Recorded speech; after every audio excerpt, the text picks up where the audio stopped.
Assalamualaikum warahmatullahi wabarakatuh.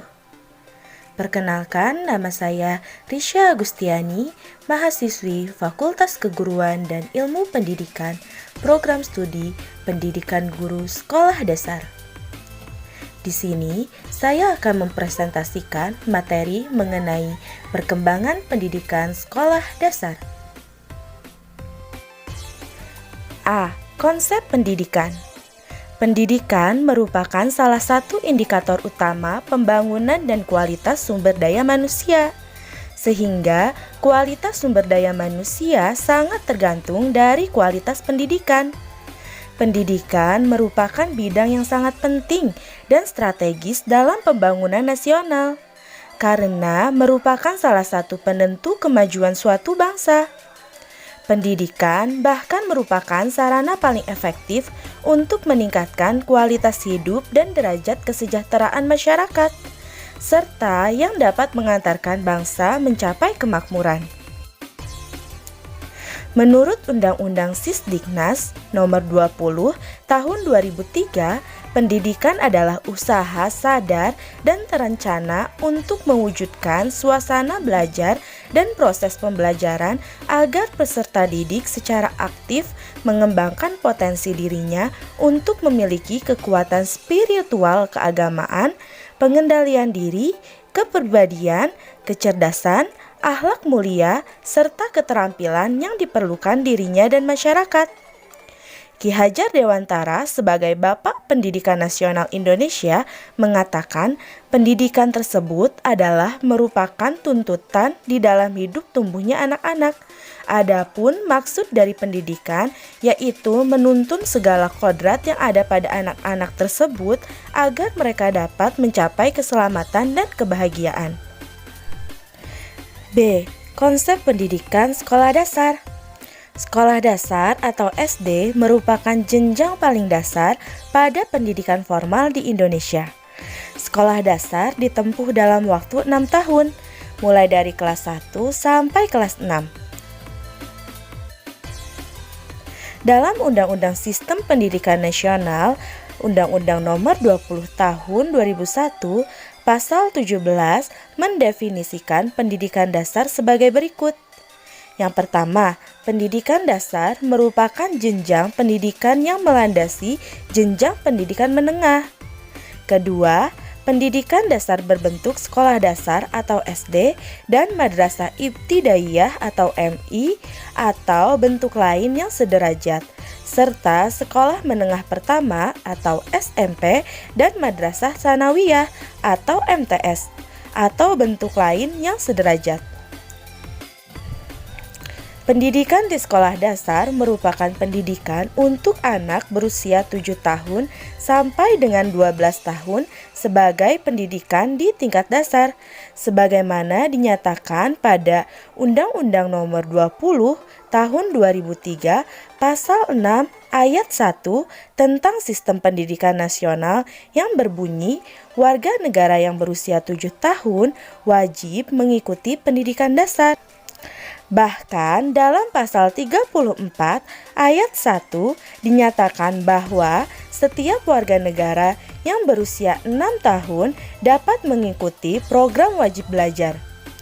Pendidikan di sekolah dasar dikembangkan sesuai dengan satuan pendidikan, potensi daerah atau karakteristik daerah, sosial budaya masyarakat setempat bagi siswa.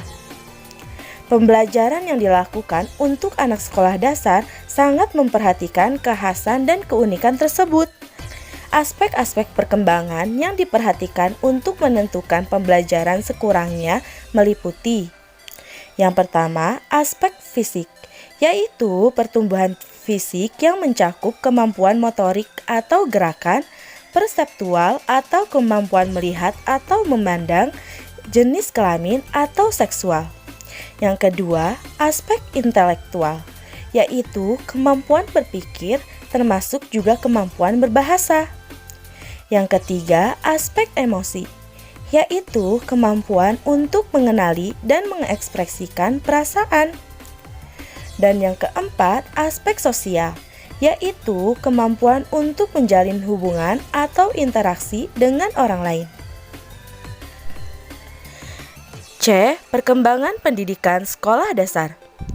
Pendidikan modern di Indonesia dimulai sejak akhir abad ke-18, ketika Belanda mengakhiri politik tanam paksa menjadi politik etis sebagai akibat kritik dari kelompok sosialis di negeri Belanda yang mengecam praktik tanam paksa yang menyebabkan kesengsaraan maha dahsyat di Hindia Belanda.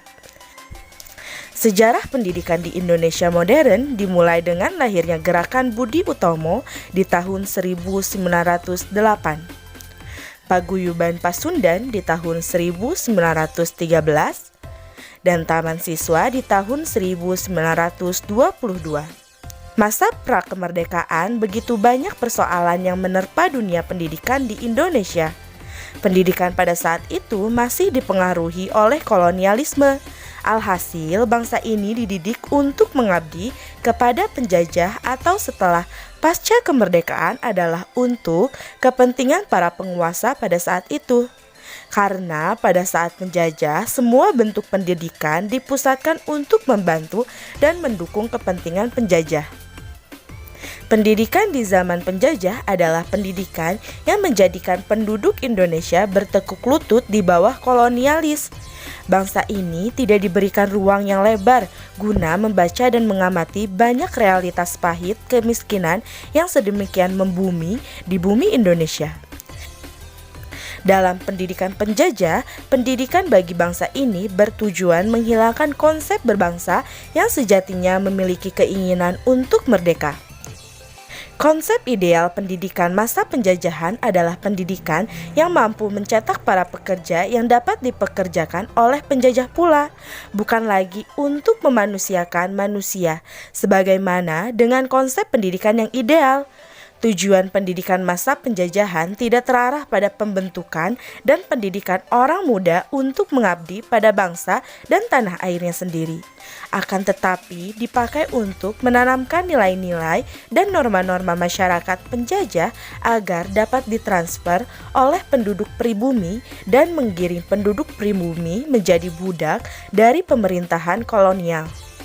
Selain itu, agar penduduk pribumi menjadi pengikut negara yang patuh pada penjajah, bodoh dan mudah ditundukkan serta dieksploitasi, tidak berontak dan tidak menuntut kemerdekaan bangsanya. Menurut Haji Syamsuddin, pada tahun 1993, pasca kemerdekaan terjadi perubahan politik di Indonesia.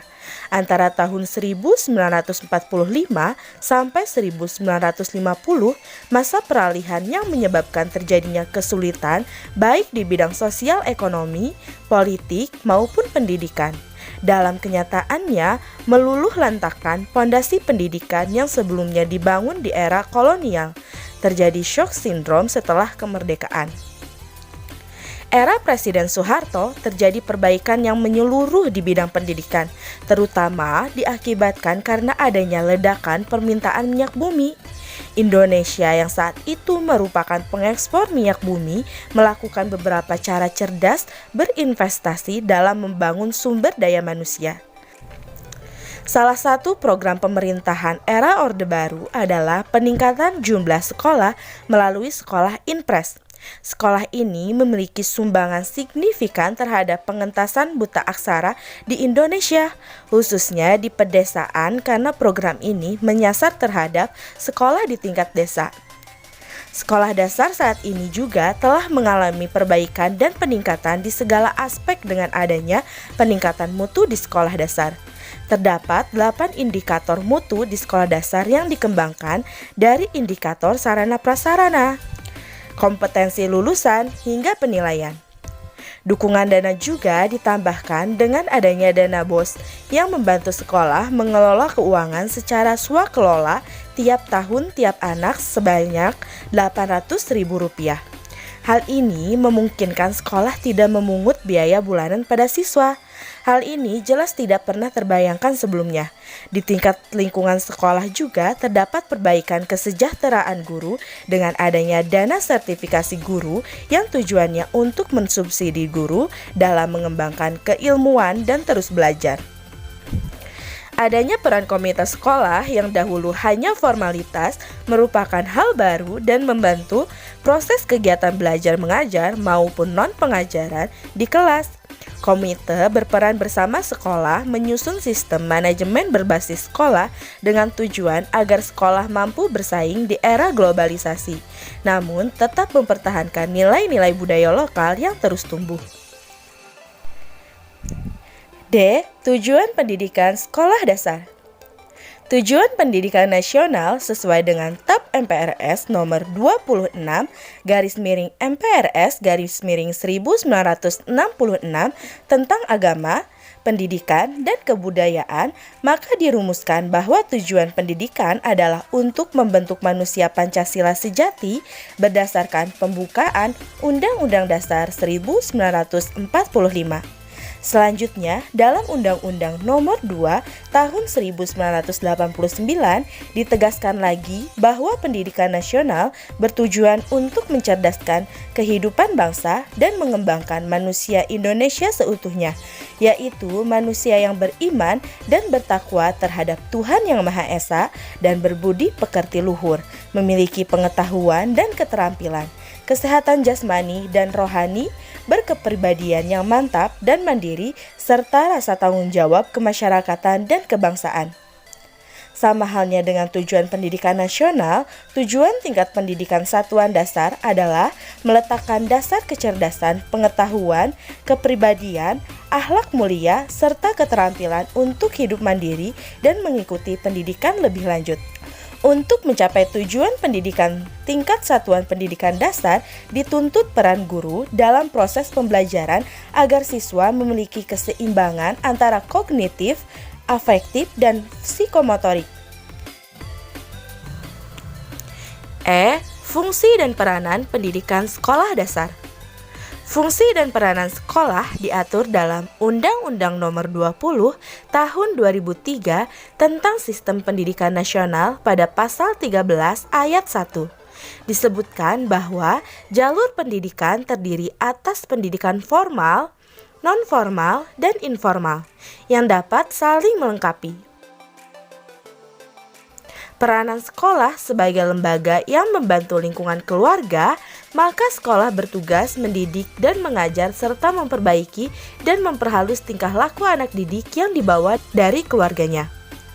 Sebagian besar pembentukan kecerdasan, sikap, dan minat sebagai bagian dari pembentukan kepribadian dilaksanakan oleh sekolah. Kenyataan ini menunjukkan betapa penting dan besar pengaruh sekolah. Fungsi sekolah antara lain sebagai berikut. Yang pertama, mengembangkan kecerdasan pikiran dan memberikan pengetahuan. Yang kedua, lembaga sosial yang spesialisasinya dalam bidang pendidikan dan pengajaran. Ketiga, membantu perkembangan individu menjadi makhluk sosial, makhluk yang beradaptasi dengan baik di masyarakat. Yang keempat, memelihara warisan budaya yang hidup dalam masyarakat dengan jalan menyampaikan warisan kebudayaan tersebut kepada generasi muda. Dalam hal ini tentunya adalah anak didik. Dan yang terakhir, melatih peserta didik untuk berdiri sendiri dan bertanggung jawab sebagai persiapan sebelum ke masyarakat. Sekian presentasi dari saya, kurang lebihnya mohon dimaafkan. Wassalamualaikum warahmatullahi wabarakatuh.